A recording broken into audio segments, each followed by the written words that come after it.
BC Calculus, Lesson 4.2, Implicit Differentiation. So, things get a little goofy now, heads up. The chain rule adds a level of complexity that is impressive.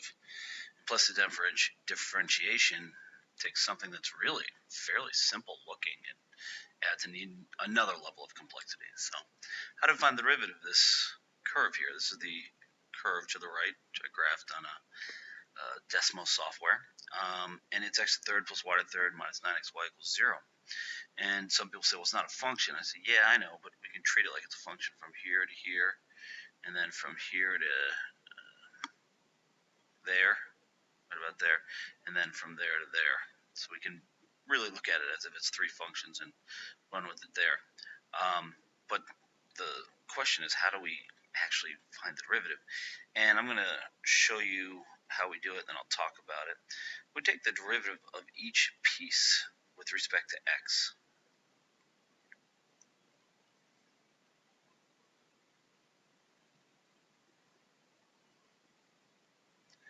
I'll throw the 9 out front because we don't need to worry about it.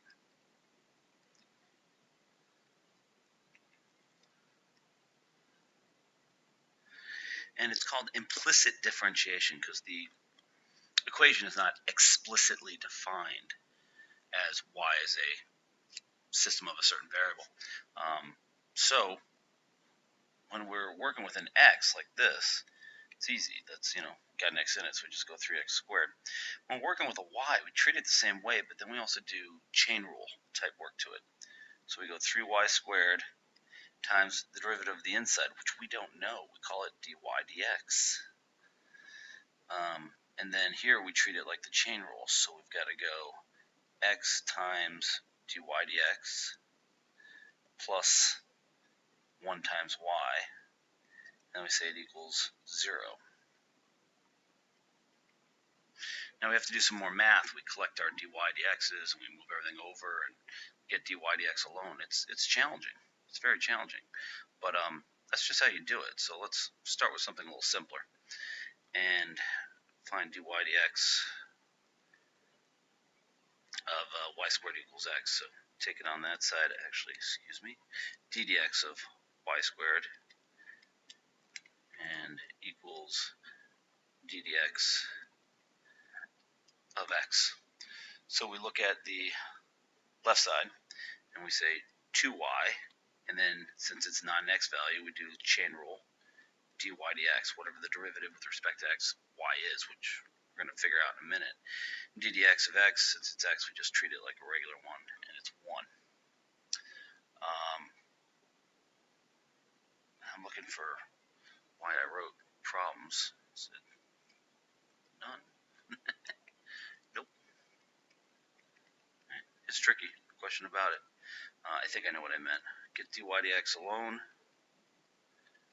1 over 2y. And people say, well, how can you have a derivative with y in it? It's fine. Notice how often we've worked with points. We have the point 2 comma 7, then y is 7, we plug it in, there we go, we got it. Turns out it doesn't matter what the x value is to find the derivative with respect to x. It's kind of neat stuff. So it's not really a problem, even though it looks like a problem. And don't forget, the derivative is just slope of the curve at any point.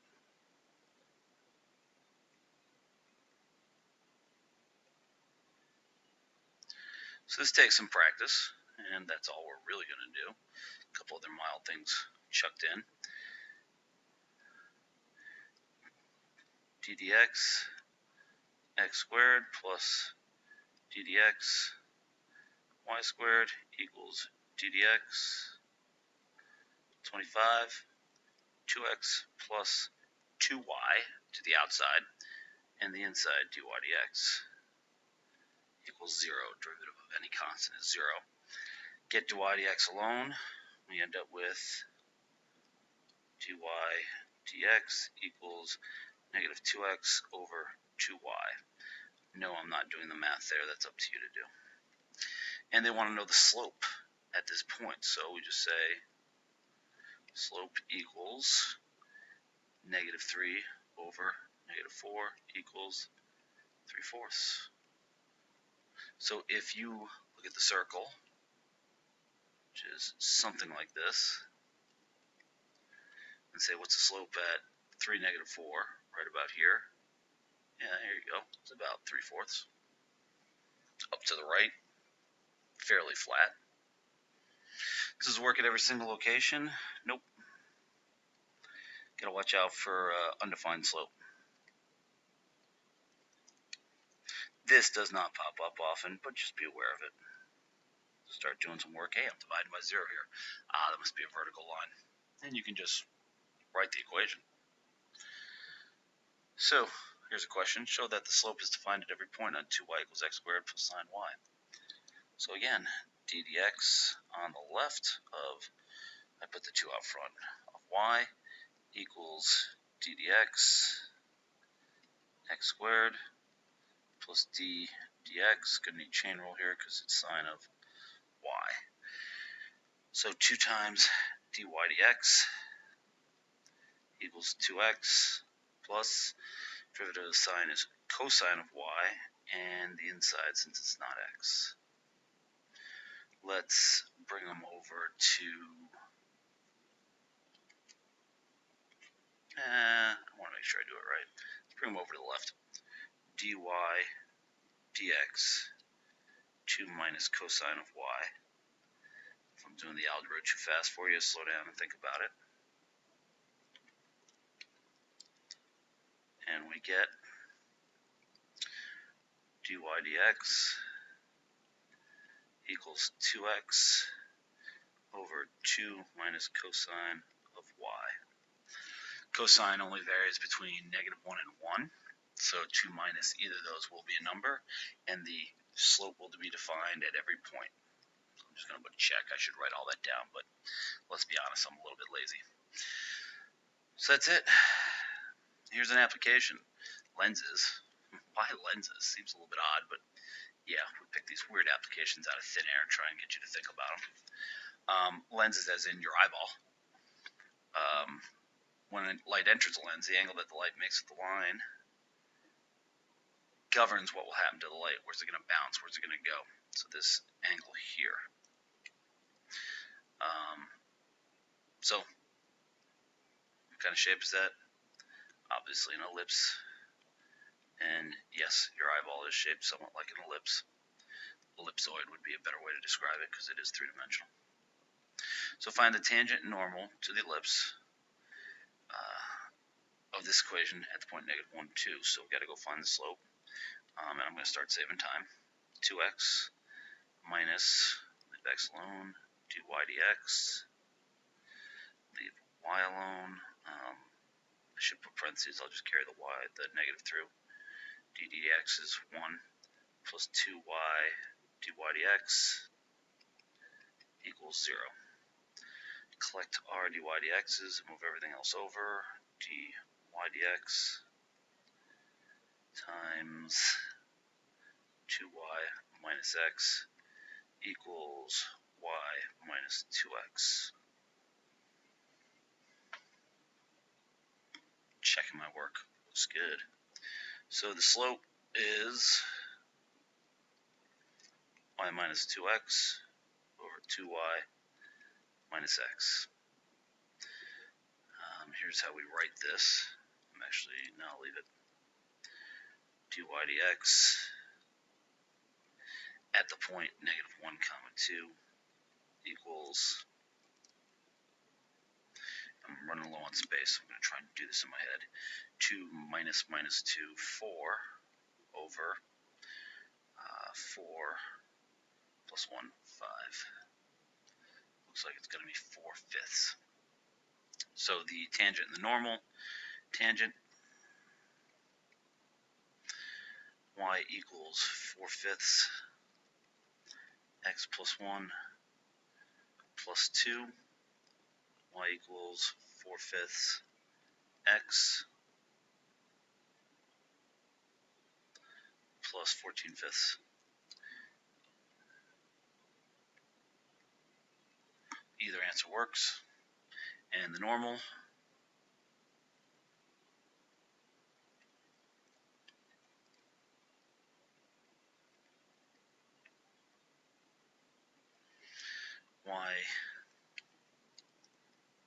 equals negative 5/4 x plus 1 plus 2 equals negative 5/4 x plus 3/4.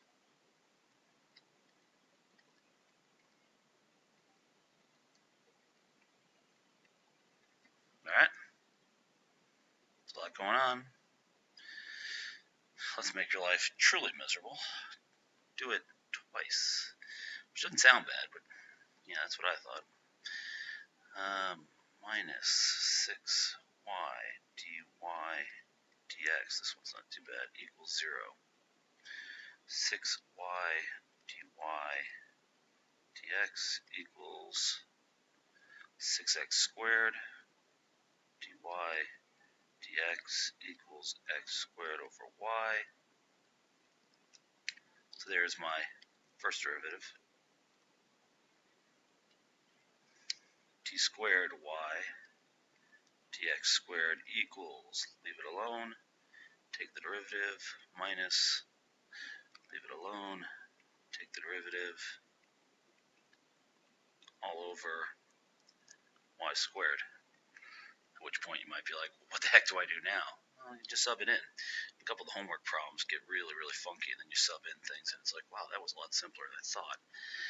2xy minus x squared times x squared over y. I'm going to make this a squared and put it over y to keep a common denominator. And I should get, I'm running a little bit low on space, I'm going to do this, over y squared equals 2xy squared minus x to the 4th all over y to the 3rd. See how I did.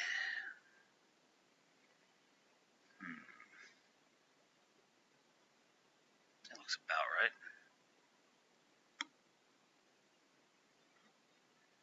Checking my work, as I am known to make mistakes.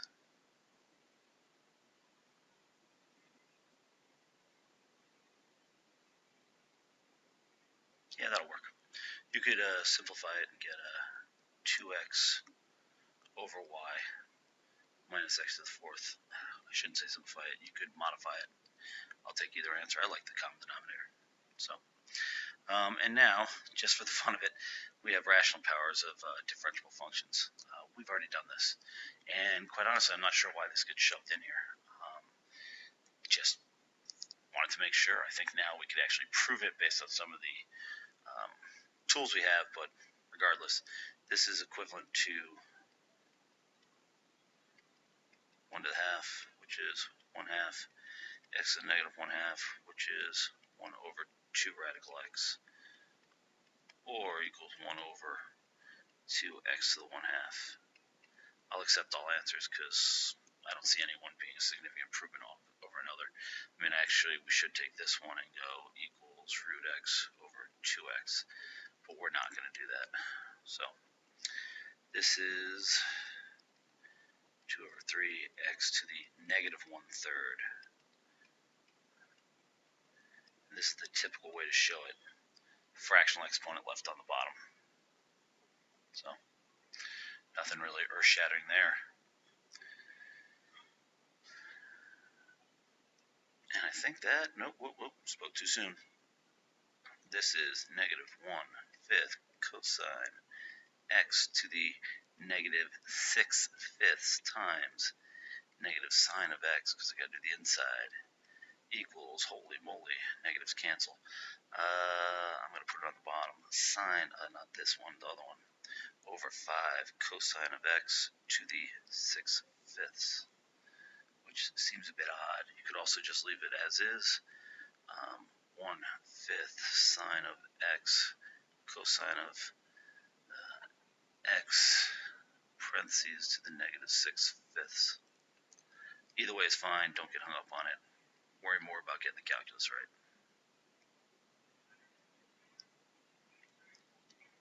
And that is it. As always, happy mathing.